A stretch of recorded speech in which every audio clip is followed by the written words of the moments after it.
Hey film buffs, welcome back to Film Feature 43. To continue this series of 43 facts about movies, I wanted to do a little bit of a newer film, so I chose The Batman. If you've seen The Batman, which I'm assuming you have since you're watching this video, then you know it needs no introduction, so let's get into it. So a standalone Batman film was a long time coming. It was supposed to originally take place in the DCEU, being written and directed by Ben Affleck, also starring Ben Affleck. It was supposed to take place in Arkham Asylum, with the villain being Deathstroke that we saw at the end of Justice League. The plot was also supposed to heavily revolve around the death of Robin that was alluded to in the Justice League.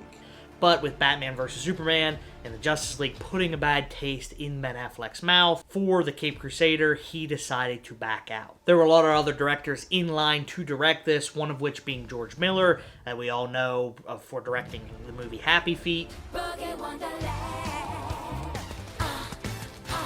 Just kidding, you probably know him from directing the Mad Max films, but the guy who directed Mad Max Fury Road is the same guy who directed Happy Feet, and that just blows my mind. Also, Denis Villeneuve, which I don't know if that's how you pronounce his name, but he's the director from Blade Runner 2049, and Ridley Scott, who directed the original Blade Runner, as well as Aliens, and Fede Alvarez, who directed the 2013 Evil Dead, as well as Don't Breathe in its sequel. So, there's a big slate of directors that could have possibly directed it, but they eventually landed on Matt Reeves, who, to get inspiration for writing the film, actually listened to Thank God for Rain from Taxi Driver on loop.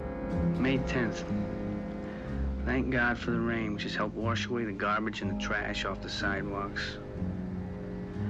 I'm working long hours now.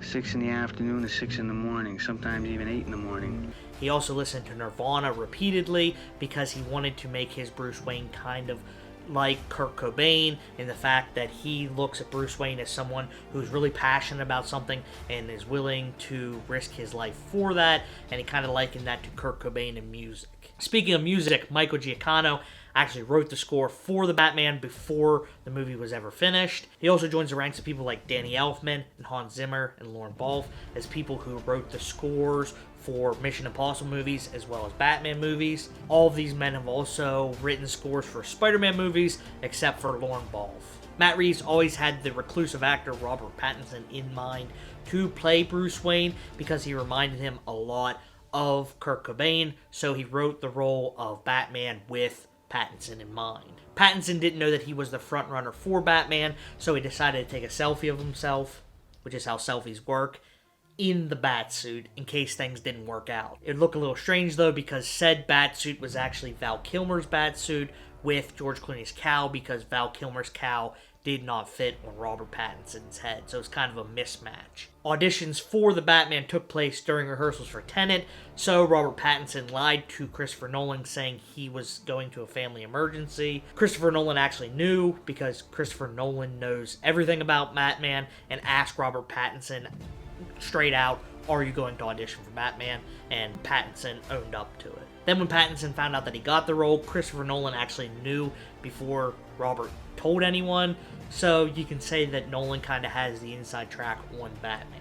Robert the Batman Pattinson actually signed a 3-picture deal with Warner Brothers, making this the first standalone trilogy of Batman since Nolan's Dark Knight trilogy. Along with the broodiness, this is the first Batman to actually show him putting on the eyeliner. Eyeliner wasn't the only cosmetic change that Robert had to go through. He actually dyed his hair brown for the shooting of the Batman and shaved his head after production was done. He was also asked if he took anything from set, as most actors do, as kind of a souvenir, and he admitted to taking a pair of Bruce Wayne socks every single day until production finally asked him to stop taking socks from the studio. Speaking of wardrobe, Pattinson was given some advice from former Batman Christian Bale, as well as Michelle Pfeiffer giving the same advice to Catwoman Zoe Kravitz, that being pee before you suit up because you don't get the chance to after you suit up. Zoe Kravitz probably didn't need that little tidbit though, because she has played Catwoman before,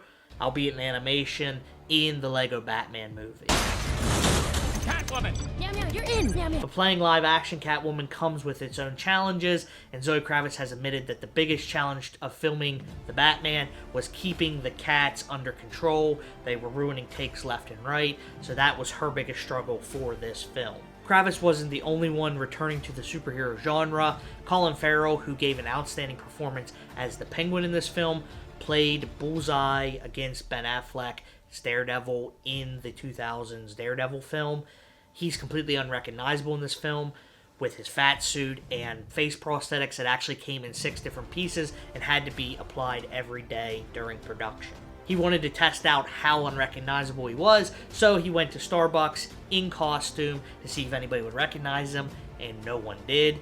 He also freaked out his son a little bit when he saw him in his prosthetics for the first time. And although Cobblepot is a dirty, nasty gangster, Warner Brothers would not allow him to be seen smoking.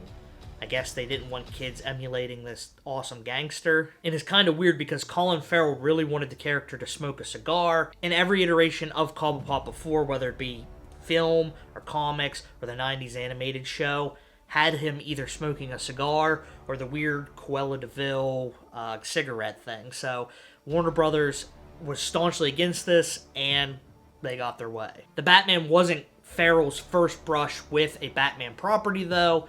He was actually slated to be Batman in the 2002 Batman vs. Superman film that never really went into production. He was going to star opposite Jude Law as Superman.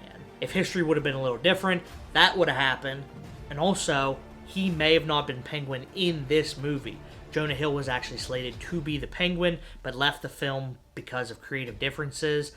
A lot of people speculate that he actually wanted to be the Riddler and not the Penguin, and that's why he left. But nonetheless, he left and Farrell was in. Speaking of the Riddler, Paul Dano gave an excellent performance as the Riddler, a role that he got after he dropped out of Power of the Dog, where he was going to play George Burbank. Dano actually took inspiration from the 1966 Batman villain, the Bookworm. Bookworm! You're taunting me, aren't you? No, Bookworm! Yes, you are! You're taunting, mocking me! And why? Why? Because I have no originality! That's why! Why? Because I'm only the master of stolen plots! As well as the Incredible 2 villain, the Screenslaver, of all places. And that wasn't the only inspiration from 1966. There was a William Shakespeare bust in Wayne Manor in this film that was very similar, if not the same, to the one in the 1960s that Batman used to enter the Batcave. To get the Riddler look, Dano kind of had to torture himself a little bit by wrapping his head in shrink wrap and almost passing out a few times. And they also had to go through a tedious hundreds of pairs of glasses to get the right clear frame ones that we see in the film. And speaking of tedious, it took 200 plus takes to get the phone call exactly right, the way they wanted it during the scene with the collar bomb at the funeral. The bomb around the neck at the funeral scene is actually inspired by a real-life case of Brian Wells, who was a pizza delivery guy who was essentially kidnapped in 2003 in Erie, Pennsylvania, had a bomb strapped to his neck and forced to rob a bank, eventually dying from the bomb exploding. And the Brian Wells case is not the only crime/criminal that was alluded to in this movie. Falcone was kind of based on Whitey Bulger, and the Riddler was kind of based on the Zodiac Killer. But oddly enough, Matt Reeves actually compared the Zodiac Killer to Batman, saying that they both stalk their prey at night, they both wear blacks with black hoods, and have an emblem on their chest. So maybe his Batman was inspired by the Zodiac a little bit as well.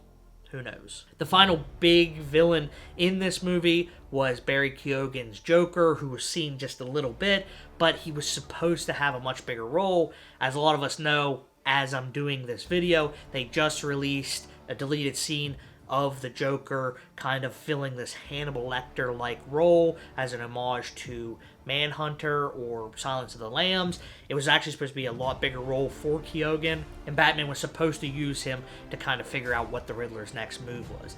They actually filmed scenes with Barry in cop getup, so if there was any leaks of him being on set, it wasn't revealed that he was the Joker.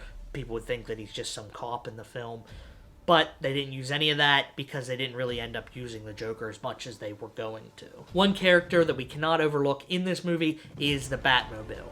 And whether you say that it's not a real character or not, there was an all-electric version to give it more lifelike qualities in the filming of this movie. They wanted to make the Batmobile look like it was alive as an homage to Stephen King's Christine, which is about a murderous car that comes to life and kills people, and they kind of wanted to give the Batmobile that kind of horror quality to kind of pay homage to that book. And although the Batmobile being all electric wasn't done to bring the Batman into the 2020s, this is the first standalone Batman movie to be shot completely on digital. One thing that does kind of put it in the 2020s, though, is production was shut down for about 2 months due to the coronavirus. So a lot of the crowd scenes or people actually weren't there. It was done using CGI. It was all said and done, the Batman was the longest Batman movie, clocking in at 2 hours and 56 minutes, making it also the second longest superhero movie, coming in behind Avengers Endgame that was 3 hours and 2 minutes. The movie also earned $600 million in its first couple weeks, spawning 2 sequels that we talked about and 2 standalone HBO Max series, one being The Penguin, obviously starring the Penguin, and the other being an Arkham Asylum series that's kind of taking place in the abandoned asylum, and it's more horror / haunted house aspects of the show. And one more piece of trivia, we can all go to www.radaalada.com and talk to the Riddler, solve some of his puzzles and things like that, kind of as a promotional tie-in to the movie. So those are my 43 facts. If there's a movie you want to see me do facts on, let me know. As always, thanks for watching, and I'll see you in the next one.